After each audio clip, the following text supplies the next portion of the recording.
모른다라고 하면 일본은 배 아파서 잠 못 자요. 이거는 일본에 있어서 엄청난 외교적 참사이자 충격이 될 거예요. 떼굴떼굴 구르면서 온갖 굴욕을 막 진짜 다 맛보고 일본 국민들도 그때 현타가 많이 왔다고 하는데 3대 제조업 국가인데 기술이 없어서 핵무기를 못 만든다는 건 아예 말이 안 되죠. 유사시에 핵탄두를 그야말로 즉각적으로 생산해낼 수 있는 거의 몇 안 되는 두세 개 국가 중에 하나거든요.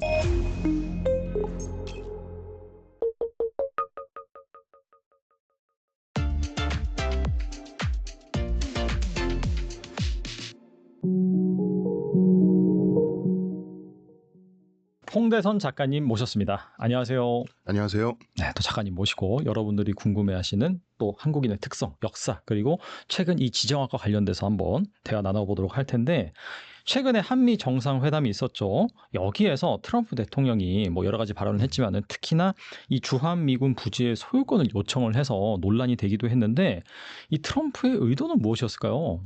의도는 트럼프식 외교 패턴이죠. 그야말로 뜬금포인데 말도 안 되는 억지를 부려놓고 상대를 먼저 흔들고 게임을 시작하겠다라는 거죠. 근데 사실 이거는 1648년 베스트팔렌 조약 이후 이제 세계적으로 통용됐었던 국제 질서 하에서의 외교적 매너, 그런 매너를 지키지 않겠다는 거죠. 그 베스트팔렌 조약의 매너는 뭐냐면 그 이후부터 지금까지 아무리 강대국과 약소국이 만나도 외교 협상 테이블에 앉아 있는 한 겉으로는 웃고 완전히 대등한 것처럼 서로를 대우한다라고 하는 것들, 이런 여러 가지 외교 코드들을 트럼프는 다 깨고 있잖아요.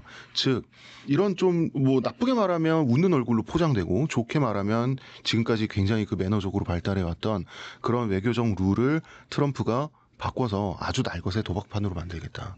그러니까 트럼프는 블러핑을 잘하죠. 블러핑이라는 것 자체가 도박판 용어지 않습니까? 그 블러핑을 해서 통하면 장땡이고요. 아님 말고죠. 그렇죠. 네. 네. 그렇죠. 원래 말도 안 되는 걸 감당하기 힘든 걸 딱 던져놓고 너 어떻게 말하는지 한번 보겠어. 정말 최강대국의 지도자가 할 수는 있지만 하면 안 좋은 그런 행동을 하고 있는데 이게 야구에 있어서 투수랑 똑같습니다. 투수는 무슨 공을 던질지는 투수만 알아요. 그렇기 때문에 타자는 10번 방망이를 휘둘러서 3번만 치면 잘 친다고 하잖아요. 예, 그런 식의 외교를 지금 트럼프가 하고 있는 거고, 여기서 이재명 대통령이 잘했던 건, 그 평택에 군사기지 그 땅을 주는 게 어떻겠느냐 말을 했을 때, 그 전까지 이재명 대통령이 계속해서 트럼프한테 아부를 하고 있었거든요. 그 얘기를 들었는데 꿈쩍도 하지 않고, 그냥 일십했죠. 계속 하던 아부를 계속했어요. 그래서, 예, 그냥 웃으면서 악수하고 나왔는데, 이거 굉장히 잘했습니다. 왜 잘했냐면, 애초에 우리나라는 트럼프 시즌2에 미국 대통령 트럼프를 만났을 때 시간을 벌면 벌수록 유리한 위치였어요.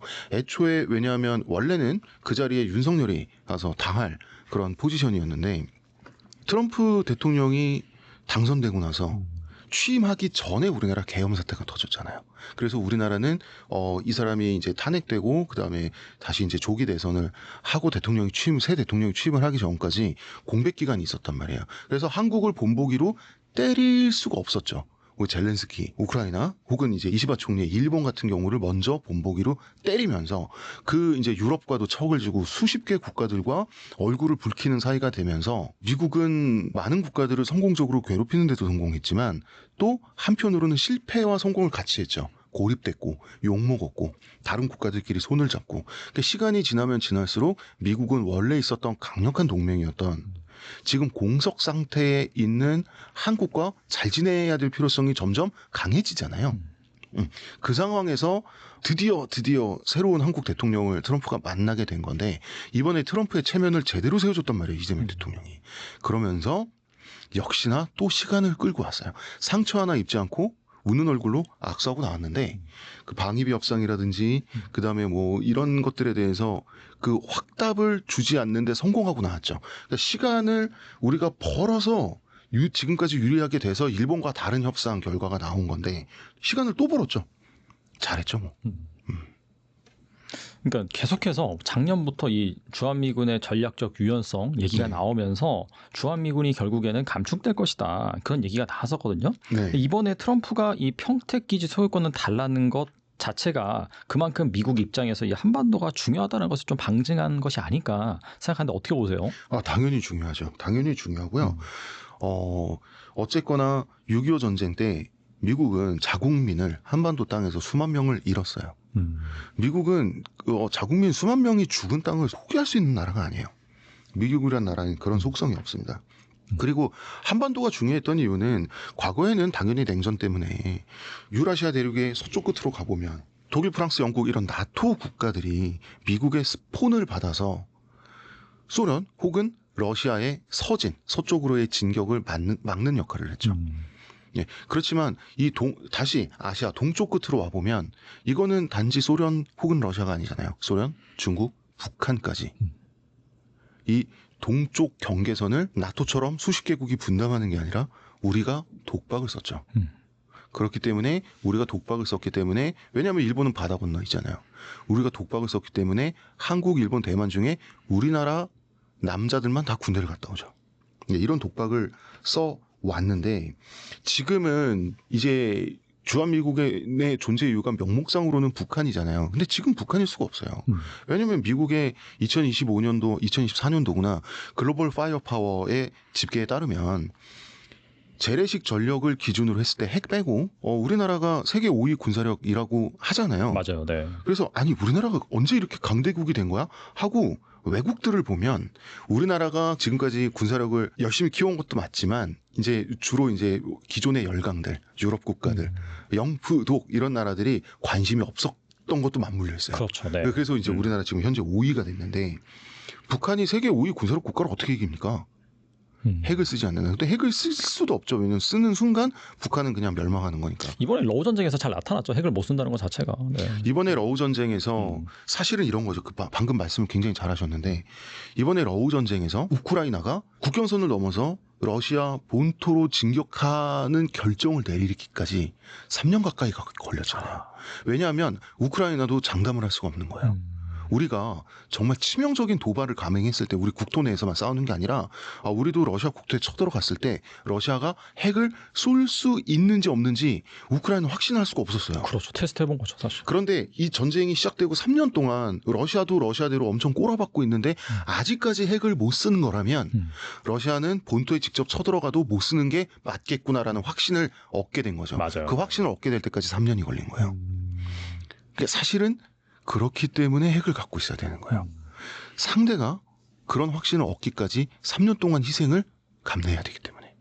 그래서 핵을 갖고 있는 거죠. 핵은 다시 말씀드리지만 쏘기 위해서가 아니라 쏘지 않기 위해서 갖고 있는 건데 주한미군의 존재 이유는 북한 때문이 아니라 왜냐하면 뭐 해구산 어쩌고 하는데 해구산이란 개념이 그거지 않습니까? 너네가 핵 맞으면 우리가 대신 핵보복을 해줄 테니 너네가 직접 핵을 갖고 있는 거랑 효과가 똑같은 거 아니냐라는 게 해구산인데 해구산을 위해서 주한미군이 주둔할 필요가 없죠.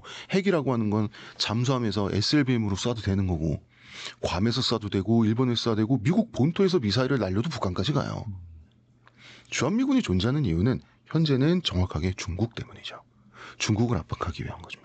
그리고 북한 정권이 언제든 붕괴할 수가 있는데 북한 정권이 붕괴할 경우에 중국의 인민해방군이 특히나 기갑전력을 앞세워서 북부정구의 기갑전력 비율이 높은 게 유사시에 북한 땅을 차지하기 위해서요. 압록강과 두만강은 사람이 탈북자들의 증언에 의하면 사람이 맨몸으로도 건너는 게 가능한 강이거든요. 이건 기갑 차량들, 탱크 장갑차 앞에서는 그냥 고속도로예요. 압록강과 두만강을 넘어서 최대한 빠른 시간 내에 북한의 영토와 인구를 차지하겠다. 여기에 개입을 하려면 미군이 주둔해 있어야죠. 예, 그런 겁니다. 그래서 사실 우리나라도 북한이 너무나 무서워요라는 핑계로 뒤에서 호박씩 가면서 첨단 무기들을 아주 그냥 고속으로 개발해갖고 미국도 우리 동맹인데 우리가 이걸 동맹 같이 지켜줘야지 하는 핑계로 사실은 중국을 압박해왔고 예, 사실 지금 주한미군과 국군 그러니까 한미연합사령부죠. 이 한미연합사라고 하는 이 집단의 잠재적인 이 집단이 의식하고 있는 잠재적인 진짜 적은 명목상 적이 북한이고 잠재적인 적은 중국입니다. 결과적으로 이제 뭐 주한미군이 철수하게 된다면은 중국이 방금 말씀하신 유사시에 뭐 북한으로 들어올 수 있기 때문에 뭐 이런 것들을 누구보다도 사실 견제하고 싫어하는 게 미국이다. 그렇죠. 땅을 달라는 건 헛소리죠. 어떻게 그런 일이 가능합니까? 하지만 미국의 욕망을 알 수는 있죠. 그 말 자체는 헛소리지만 미군을 절대 철수시키지 않을 것이라는 이 병주고 약주는 시그널을 간접적으로 또 이제 밑에 깔아둔 그런 아닌 말구식 트럼프식 외교 멘트였던 거죠. 그리고 이 최근에 보도된 건데 위성락 국가안보실장이 한국도 뭐 일본 수준의 핵 재처리 네. 그걸 권한을 놓고 지금 미국과 협상 중이다 이렇게 밝혔거든요. 그 권한이라는 게 네네. 굉장히 중요합니다. 네. 왜냐하면 재처리 기술이 아니라 재처리 권한이잖아요. 그건 뭐냐면 이제 해결료를 다 쓰고 나서 남은 해결료를 뭐 어떡할 거냐. 이제 몇 단계까지 내가 손을 대서 그 할 수 있느냐. 재처리 권한이 확대될수록 그거는 사실 그 단계는 뭐냐면 핵무기로 전환시킬 수 있는 핵탄두로 전환시킬 수 있는 핵탄두 제조까지 가까이 갈 수 있는 거를 이제 그 재처리 권한인데 그게 이제 뭐냐면 왜 기술이 아니라 권한이냐. 지금 우리 생각해 보면 이 핵폭탄이라고 하는 것은 나온 지 벌써 80년이 된 기술이에요. 그러니까 우리나라가 3대 독일, 일본, 한국 3대 제조업 국가인데 중국 빼면 3대 제조업 국가인데 기술이 없어서 핵무기를 못 만든다는 건 아예 말이 안 되죠. 말이 안 되죠. 네. 말이 안 되죠. 그러니까 권한인 거예요. 그 핵 잠재력이란 개념이 있습니다. 핵 잠재력은 뭐냐면 비록 미국의 감시가 있고 국제사회의 감시가 있고 우리가 무역을 해서 먹고 살아야 되고 무역 제재를 받으면 안 되기 때문에 핵무기를 보유할 수 없다 뿐 만약에 전쟁이 나서 이판사판이 되면 내가 핵탄두를 바로 생산을 해야 되겠어. 그러면 바로 생산할 수 있는 단계를 핵 잠재력 맥스라고 해요. 근데 일본은 과거에 지금 트럼프 말고 트럼프 1기 때 그때 일본 총리가 아베였지 않습니까? 근데 아베 신조 그 골프장 사건 기억나시죠? 떼굴떼굴 구르고. 떼굴떼굴 구르면서 온갖 굴욕을 막 진짜 다 맛보고 일본 국민들도 그때 현타가 많이 왔다고 하는데 아베가 그렇게 정말 굴욕적인 꼬붕 행세를 하면서 딱 하나를 얻은 게 그거거든요. 핵 잠재력 맥스. 우리가 일본 수준을 원한다라는 거예요. 핵 잠재력 맥스는 일본이 가져갔던 거예요. 그래서 그때 트럼프 1기 때 일본 사람들은 어떻게 생각했냐면 트럼프라고 하는 이 작자는 확실히 무릎을 꿇고 도계자를 하면 던져준다. 뭐를 던져주는구나. 그래서 트럼프 시즌 2에도 후보 시절부터 트럼프한테 올인을 했고 트럼프가 대통령이 되고 나서도 협상을 7차례나 트럼프를 만나서 협상 진행을 했고 그리고 나서 자원개발부터 해서 미국의 한박 웃음을 지을 수 있는 선물 패키지를 준비해서 갖다 바친 대가가 관세 25%. 두들겨 맞은 거잖아요. 그러니까 1기 때와 2기 때 트럼프가 다르니까 일본은 당한 거예요. 그리고 그 25%도 고정이 아니라 트럼프 마음대로 해요. 최소 25%라는 거예요. 우리는 15% 지금 거의 고정인데 일본은 1기 때랑 2기 때랑 다르니까 일본은 너무 심각하게 얻어맞았는데 만약에 이재명 대통령이 트럼프한테 가서 이번에 아부만 이렇게 입만 놀려갖고 와가지고 핵 재처리 권한을 일본이 지금 맥스거든요. 우리나라가 마이너스 6개월이고 이거를 일본 수준까지 오른다라고 하면 일본 자민당은 배 아파서 잠 못 자요. 이거는 일본에 있어서 엄청난 외교적 참사이자 충격이 될 거예요. 그런데 저는 이게 굉장히 희망적인 게 위성락 국가안보실장님이 핵 재처리 권한 확대 발언했지 않습니까? 지금 미국과 이런 얘기를 하고 있다라고? 이게 잘 안 될 것 같으면 얘기할까요? 안 하죠.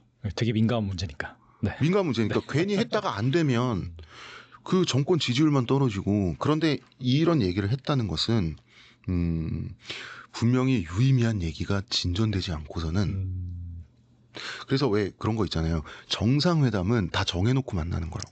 그렇죠. 정상회담은 10중 8구 성공한다 그래요. 그래서 물밑에서 다 정해놓고 만나서 성공하지 않을 거면 국가 지도자들이 왜 만나서 얘기하는 모습을 자국민들한테 보여줍니까?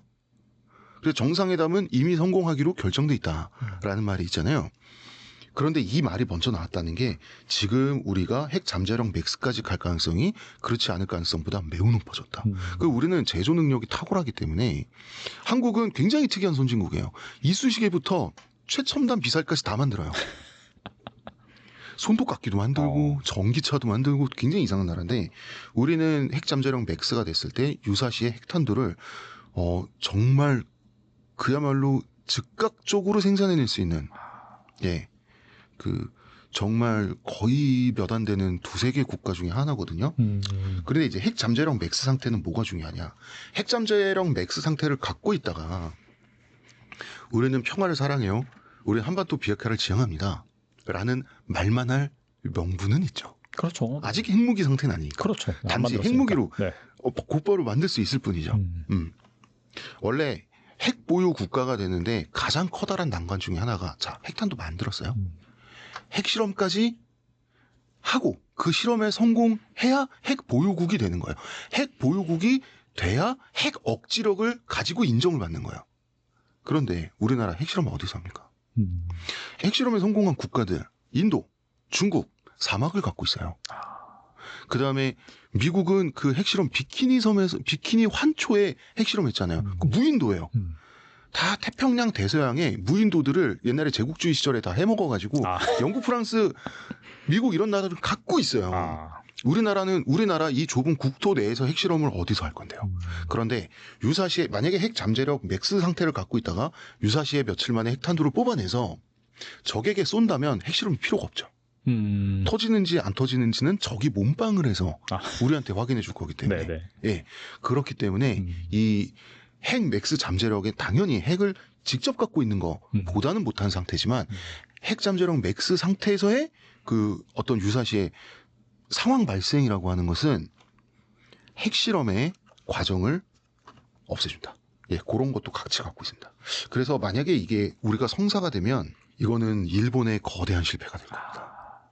트럼프 1기 때와 2기 때 그 아첨을 하고 트럼프가 원하는 모든 선물을 다 갖다 바치고 7차례 협상을 하고 아베의 굴욕이 있었고 이시바 총리가 거의 정말 이시바 총리는 거의 도계자를 하다 못해서 할복을 해서 목을 갖다 바친 수준이거든요.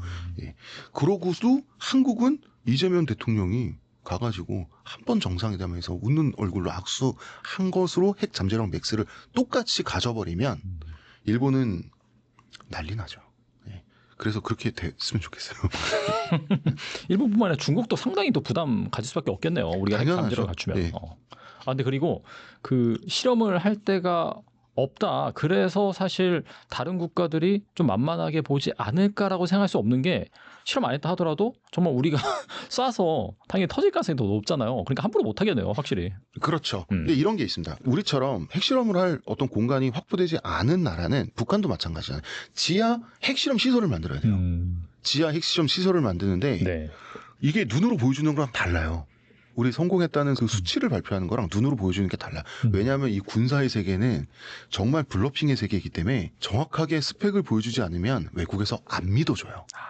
그래서 우리나라 이제 K전차, 그 다음에 이제 K9과 같은 이런 특히나 이제 우리나라 K2 흑표 전차의 성능이 비로소 제대로 전 세계적으로 인정받게 된 계기가 나토 합동 군사훈련 때문이에요.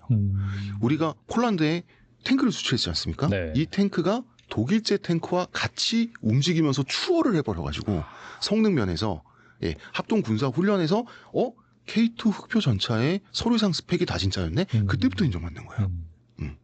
그 말씀을 드린 겁니다. 그래서 지하 핵실험에 성공해서 우리 핵실험 성공했다 얘들아 라고 말해봐야 100% 믿어주진 않아요. 혹시 저거 블러핑 아닌가 이제 이런 것들이 다 섞여 있거든요. 예. 그리고 임진왜란, 청일전쟁, 일제감정기까지 한반도는 늘 외세 군대가 주둔했던 공간이었습니다. 한반도가 전략적 요충지로 적합하다는 지리적 특성 때문인데요. 지금의 주한미군 존재 역시 그런 역사적 맥락 속에 있다고 봐야 될까요? 전체적인 역사적 맥락 속에 같이 있는데 디테일로는 다르죠. 원래 이제 그 우리나라 이 한반도가 정말 중요한 전략적 요충지다라는 말을 한 사람이 뭐냐면 클레멘스 야콥 메켈이라고 하는 프로이센 출신 육군 장교예요. 일본이 메이지 유신에 성공하고 나서 사스마번의 사무라이들은 이제 해군을 구성을 했고 조슈번의 사무라이들은 육군을 구성을 했어요. 이게 둘이 사이가 안 좋고 내전도 했었고 계속 싸우는 관계였어요. 사스마는 영국 해군을 모방을 했어요. 그리고 조슈번은 독일 육군, 더 정확하게 말하자면 프로이센 육군을 모방을 했단 말이에요. 그래서 각각 육군과 해군이 지역 파벌로 나눠져 있는 그런 상태에서 이제 그 메이지 유신이 이뤄지고 2차 대전까지 가게 되는데, 그러면 이제 프로이센식의 육군 전술이라든지 훈련법을 배워야 될 거 아니에요. 그래서 프로이센 장교를 초청을 합니다. 이 사람이 메켈이에요. 일본에서 완전 VVIP로 그 대우를 받으면서 조슈 사무라이들을 일반 농민들을 징집해서 훈련 시킬 수 있는 교관 겸 장교로 훈련을 시켰는데, 이 메켈이라는 사람이 뭐라고 했냐. 한반도는 일본을 찌르는 대륙의 비수다. 대륙의 힘이 한반도로 모여서 일본을 찌르고 있다. 지도를 봐라. 그렇게 생겨먹지 않았느냐. 이게 일본 사람들이 지금도 갖고 있는 사고방식이에요. 일본은 정치 주류 기득권 세력이 메이지 유신부터 지금까지 그 최상위 계층 있죠. 총리 집안 막 이런 집안은 안 바뀌었어요. 이게 사고방식을 그대로 갖고 있어요. 그래서 우리가 조선을 정벌하는 것은 우리의 제국주의적 야욕 때문이 아니라 조선이 우리를 찌르는 칼일 수 있기 때문에 우리가 먼저 조선을 차지해서 우리를 지키려는 것이다 라고 스스로를 셀프 세뇌시키는, 스스로를 정당화하는 핑계로 일본 제국주의자들이 사용했어요. 그리고 조선을 강점했죠. 이 사고방식을 지금까지도 그대로 갖고 있는 게, 이분이 이제 여자분이 할머니죠. 사쿠라이 요시코라는 일본 극우 정치평론가가 있습니다. 이 사람이 한 말이 똑같은 말을 했어요.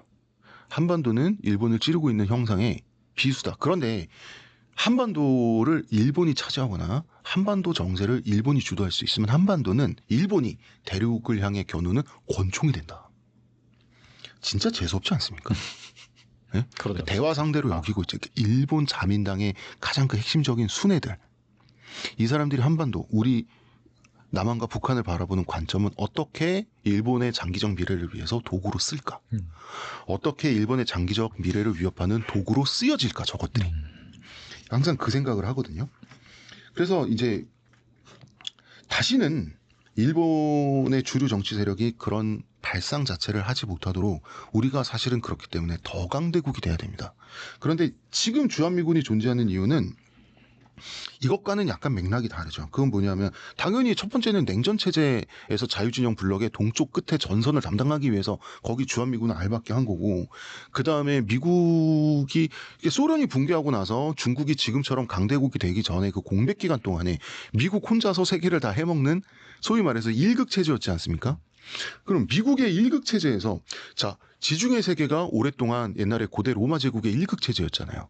그러면은 지중해의 치안을 담당하는 건 누구겠어요? 로마 제국이죠. 마찬가지로 로마 제국의 지중해처럼 대서양과 태평양을 앞마당 내해로 만든 인류 역사상 유일한 제국이 미국이란 말이에요. 당연히 유지보수에 비용이 들어가는 거고 치안과 안전에 당연히 주한미군도 그때는 그런 의미였는데, 지금이야 당연히 신냉전 시대에 대중국 포위망을 완성하기 위한 가장 중요한 그 최전선에 키가 되는 곳이 당연히 평생 군사 기지고요. 당연히 한반도일 수밖에 없는 거죠.